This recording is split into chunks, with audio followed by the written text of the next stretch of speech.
आजाद बोल इंडिया आप देख रहे हैं, आपके साथ में आदिल खान आजाद। यमन के खिलाफ इजराइल ने ऐलान जंग कर दिया है क्योंकि डिफेंस मिनिस्टर योव गैलेंट ने कहा है कि आज सुबह सुबह जो अटैक हुआ है राजधानी तेल अवीव में, जो ड्रोन अटैक किया है हाउथी ने, उसका बदला लिया जाएगा। उन्होंने कहा जिस भी मोर्चे पर जहां से भी इजराइल पर हमला होगा उन सब से हिसाब चुकता किया जाएगा, स्कोर बराबर किया जाएगा, यानी बदला लिया जाएगा। यह ऐलान जंग अब यमन के हाउथीज के खिलाफ इजराइल का है। एक नए मोर्चे पर इजराइल उलझने जा रहा है। चलिए जल्दी जल्दी तस्वीरें देखते हैं। आईडीएफ ने उस ड्रोन हमले का एक नया वीडियो जारी किया है। देखिएगा कितनी मस्ती में यमन का ड्रोन जा रहा है और आयरन डोम या कोई भी चीज, इजराइल का कोई साजो सामान औजार उसे रोक नहीं रहा है। एक चमचमाता हुआ शहर जिसे तेल अवीव कहते हैं, जो पुराने जमाने में जाफा कहलाता था, उसी के नाम पर ड्रोन एक नया आज उद्घाटन किया है हाउती ने, जिसका नाम भी जाफा या याफा रखा है और कहा है कि अब सिक्योर्ड जोन नहीं है तेल अवीव। आजाद बोल इंडिया को सब्सक्राइब कर लीजिएगा, ये क्यूआर कोड है हमें सपोर्ट करने के लिए। खबरें बहुत जबरदस्त हैं, यमन और इजराइल से ही रिलेटेड है। जबरदस्त एस्केलेशन है sir. After drone strike Gallant says Israel will settle the score with all who attacked it. Yoav Gallant ने कहा है इस ड्रोन हमले के बाद कि जिसने भी हम पर हमले किए हैं और जो हम पर अटैक कर रहा है उन सब का हिसाब चुकता किया जाएगा। ये टाइम्स ऑफ इजराइल की हेडलाइन है। इट मींस कि पहली बार इजराइल सीधे यमन से मुचैटा लेने जा रहा है। वो यमन, वो हाउथी लड़ाके, वो अंसारुल्लाह मूवमेंट जो अब तक रेड सी में इजराइल आने या जाने वाले जहाजों को जमकर खुलकर निशाना बना रहे थे अपने बैलिस्टिक मिसाइल और ड्रोन से, अब वो इजराइल की राजधानी तक पहुंच गए। याद रखिएगा ये पहली बार हुआ है।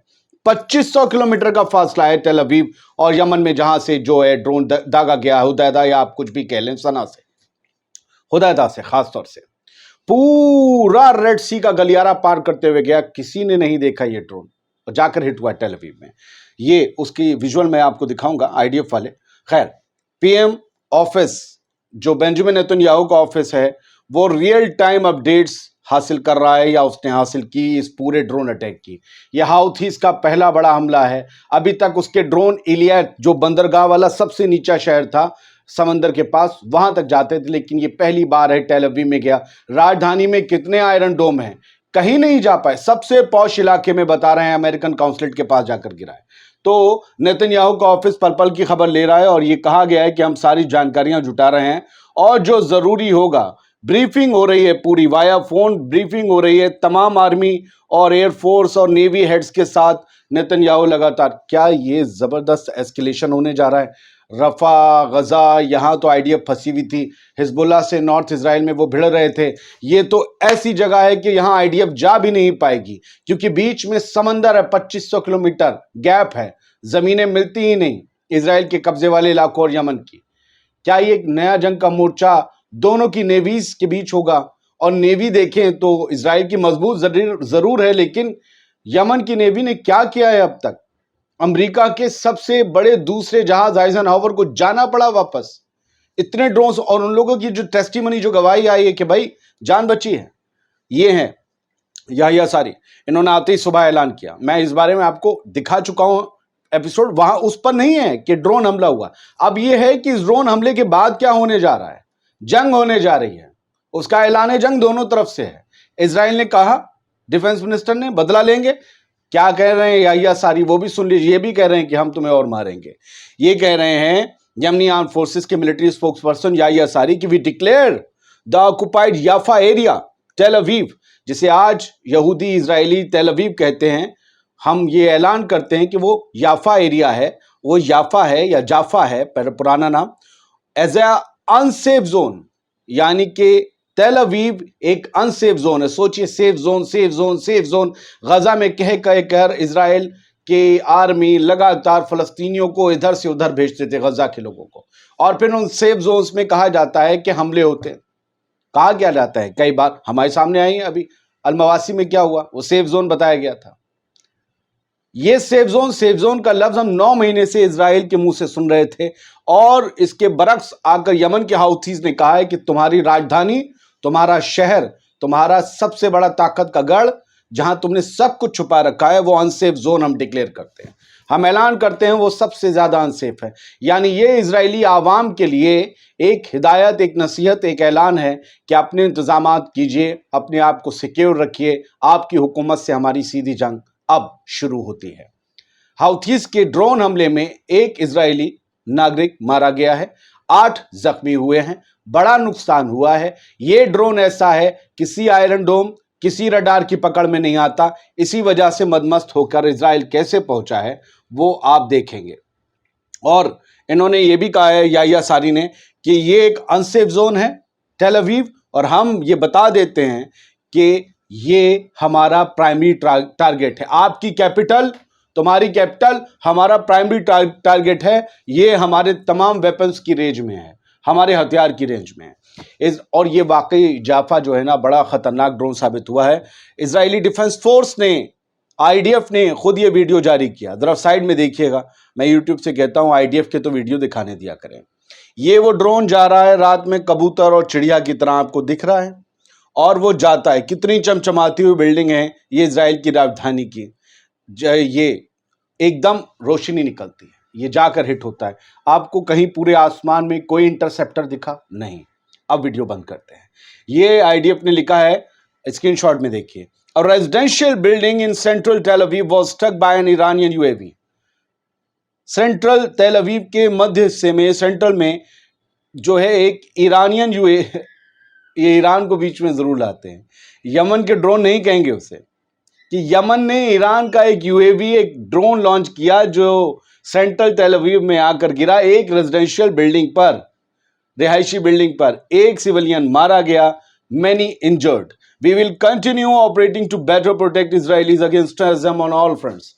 हम आतंकवाद के खिलाफ तमाम मोर्चों पर अपने इजराइल और इजरायलियों को महफूज करने के लिए मशक्कत करते रहेंगे, जंग लड़ते रहेंगे। इनकी नज़र में हमास, हिजबुल्ला और यमन के हाउथी सब टेररिस्ट हैं, उनकी नज़र में ये टेररिस्ट है। तो ये दोनों के बीच संवाद जब भी होता है, एक दूसरे के बारे में लिखते हैं तो इन लफ्ज़ों का इस्तेमाल करते हैं। अब यमन की ही वेबसाइट देख लीजिए, अल मसीरा, उसकी हेडलाइन कहती है इजराइल जस्टिफाइज, हाँ एक और चीज है, एक और खेल है दोस्तों। Israel justifies Yemeni drone strike on Tel Aviv due to human error. ये बताते हैं कि ह्यूमन एरर की वजह से जो है ये आकर हमारे यहां टकरा गया ड्रोन, वरना हमारा आयरन डोम इससे रोक लेता। क्योंकि फजीयत ये हो रही, सवाल ये हो रहा है, आयरन डोम बेच तो रहे थे, ये क्या हो रहा है? आयरन डोम तो रोकी नहीं, पर तुम नहीं महफूज हो। तो ये कह रहे हैं कि हम लोग ये समझे कि ये फ्रेंडली ड्रोन है, मतलब किसी दोस्त देश का ड्रोन है। अब मैं पूछना चाहता हूं कि क्या तेल अवीव के आसमान पर अमूमन इसी तरीके से दोस्त देशों के ड्रोन्स उड़ते हैं? क्या ये मुमकिन है? और अगर ऐसे ड्रोन्स उड़ते रहते हैं तो फिर उनकी जानकारी तो होती होगी ना, वरना ये तो किसी नीचे आ रहे प्लेन या हेलीकॉप्टर से भी टकरा सकते हैं, उनके रास्ते में भी तो जा सकते हैं। यह कहा गया है कि दोस्तों का, दोस्त देश का ड्रोन समझे, इसलिए हम नहीं मार पाए। हमने कहा कि यहीं कहीं टहल रहा होगा, वो जाके उसने हिट कर दिया। यह ह्यूमन एरर बताया जा रहा है। ये कुछ खबरें हैं जिस पर इन्होंने, अल मसीरा ने ये कहा है।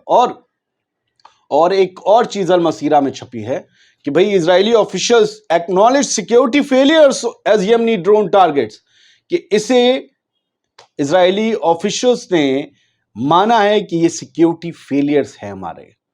यमनी ड्रोन का टारगेट करना, टेल अवीव को आकर अंदर गिरना, राजधानी में, पौश इलाके में एक नागरिक का मारा जाना, ये हमारे सिक्योरिटी फेलियर्स हैं। 7 अक्टूबर के बाद सिक्योरिटी फेलियर्स नाम की चीज फिर से इजराइल में सुनाई दे रही है। आप मान लीजिए यमन का हमला बहुत कहानी बदलने वाला। हाँ, इरना की एक हेडलाइन देख लीजिए, इरना यमन, ईरान की वेबसाइट, उन्होंने यमन के ऊपर जो यमन का जो तेल अवीव पर हमला था उसके बारे में लिखा है कि जो फिलिस्तीन में मूवमेंट्स लड़ रहे हैं, उन्होंने कहा है कि स्ट्रेटेजिक डेवलपमेंट है in fight against the Israel. Palestinian movement ने कहा है स्ट्रेटेजिक डेवलपमेंट, ये बड़ी बात होती है और इससे कहानी बदल सकती है, खेल बदल सकता है। 3 मोर्चे हो जाएंगे इजराइल के सामने। कैसे होगा, क्या होगा? मुझे लगता है कि अगले हफ्ते जो जो बाइडेन से अमेरिका की यूएस कांग्रेस को खिताब करने के लिए जा रहे नेतन्याहू, या तो वहां बड़ी जंग का ऐलान होगा या फिर फौरन सीज फायर करने की बात होगी, प्रेशर डाला जाएगा। द पैलेस्टीनियन मुजाहिदीन मूवमेंट, इन्होंने जो है आज जुमे के रोज ये कहा है, ये बयान दिया है कि भाई ये जो हमला है इसने बहुत कुछ बदलकर रख दिया है। तो पैलेस्टीनियन मुजाहिदीन मूवमेंट इसका नाम है।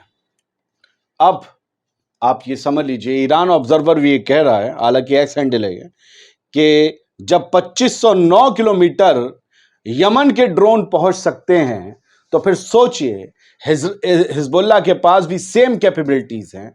उनकी तो सरहद मिली हुई है इजराइल के कब्जे वाले इलाकों से। उनके अगर ड्रोन आ गए तो वो कहां कहां तक जाएंगे और कितनी तबाही मचाएंगे, आप सोच लीजिए। अब ये सब हुआ यूं ही है कि हिजबुल्लाह का एक कमांडर मारा गया, उसका बदला है, और दूसरा गजा में जो जबरदस्त तरीके से नरसंहार की खबरें आ रही हैं, आरोप लग रहे हैं, और जो हो रहा है नरसंहार, जेनोसाइड जो हो रहा है, कैंप्स में जो लोग मारे जा रहे हैं, उनकी हिमायत में यमन के हाउथी मूवमेंट ने यह हमले करने का दावा किया है। हमारा काम न्यूज़ दिखाना है, हमने हर तरफ की आपको न्यूज़ दिखा दी।